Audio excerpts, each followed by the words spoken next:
So are trade programs now seen as an equal option to a four-year degree? I think that's what you're getting at in saying going through a trade program versus going to the university or traditional four-year degree option in order to find work in robotics or mechatronics. Yeah, so that's always a really interesting question because I went through the public um, education system, higher education system here in the United States. And of course, I believe degrees have their value, or I wouldn't have one. But how does that relate to the job market? And how do you get the stepping stones built so that you can go ahead and start with a job now in a matter of 26 weeks rather than waiting until getting educated for 4 years and then going, that wasn't exactly what I wanted to do, but oh no, I don't have any skills on how I'm going to start this. So I think it really is an understanding of how it is that you would like to proceed in your career. And I'm using that word very loosely because redefining career to match what is actually happening in our economy today is a career used to be that you have one kind of job role for the rest of your entire career. That's not true any longer now. Now it's threads that allow you to kind of reveal your future as you go. You do one position, like maybe a maintenance tech one position, which is all around robotics. And maybe you do that for a couple years, then you flip and go into automation. And all you need is just a little more coursework in order to do that. But you're able to juggle and balance the job side and the skills development side in tandem. And so I think the system's just really changed. And I think if what you're looking for is gaining skills as you go, being able to have a nice salary as you're progressing, the programming around skills to jobs gets you there much more quicker. I love this idea. I love that you can have this hands-on approach or this modular approach to building your skill set. So now take me a little bit deeper into the market outlook as well. What are your I guess what is your research telling you on what the career-based market looks like 5 years from now? Yeah, so, we're seeing all kinds of projections out there. They're actually a bit muddled at this point in time because there's this huge skills gap between understanding what the jobs of the past were and what the jobs of today and the future look like. This skills gap is emerged because the multidisciplinary and focus is really the skill set that's needed.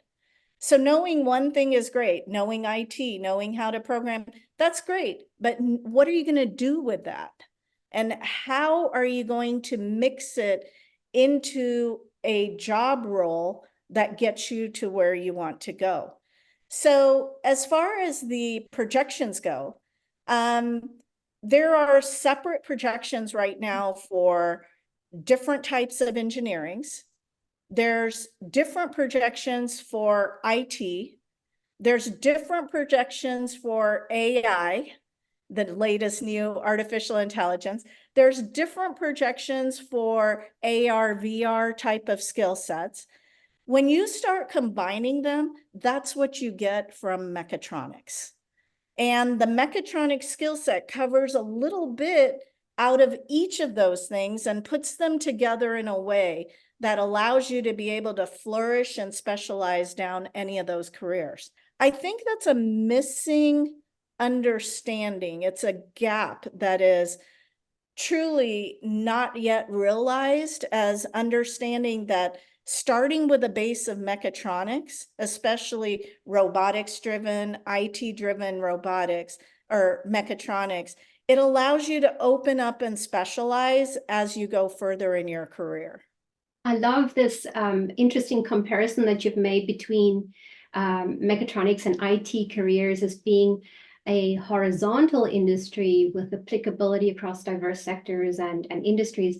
Can you explain a little bit more, what you mean by this, and talk a bit about how this plays out in reality? So give me some concrete examples of applying your skill set in industry and how it translates.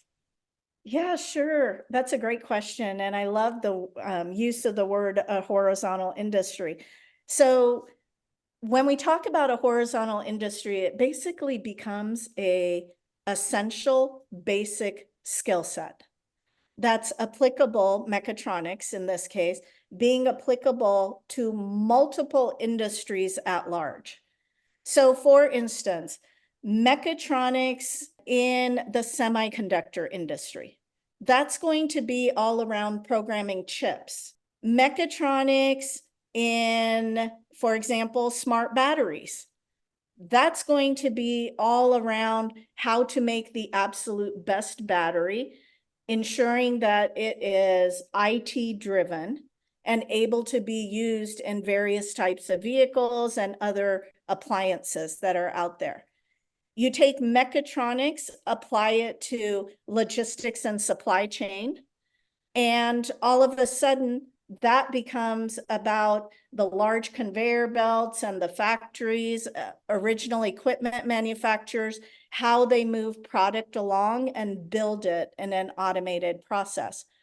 Or what's even really cool, I think, is when you start talking healthcare and all of a sudden you think, wow, all those huge machines like the X-ray machines or the dental panoramic X-ray 3D tech machines, the MRI machines, all these little inpatient, outpatient centers that are popping up across the US and across the world. That role of medical imaging technologists, what is at the base of that? The word technologist. And that requires a mechatronic skill set even to be able to understand how those machineries, how that machinery runs and how it can be used for medical imaging of different sorts. So mechatronics, you tweak it just a tad for each of these different industry and it becomes a basic essential skill set across so many industries, just opening up the jobs and the careers that a person becomes eligible for. Mm-hmm.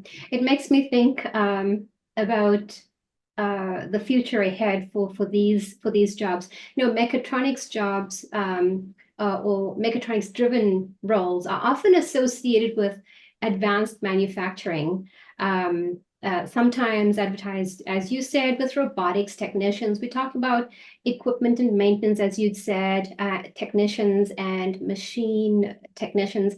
So are the current projections for these skill sets actually sustainable over the long haul? In other words, do you see the sector's growth well beyond what you've currently projected? What's this job? What's my role going to look like 10 years from now?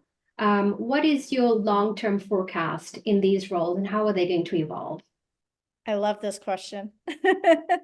So our personal belief at Unmetal, based on all the data, and we're looking at the Center for Education and Workforce out of Georgetown University. We're looking at government.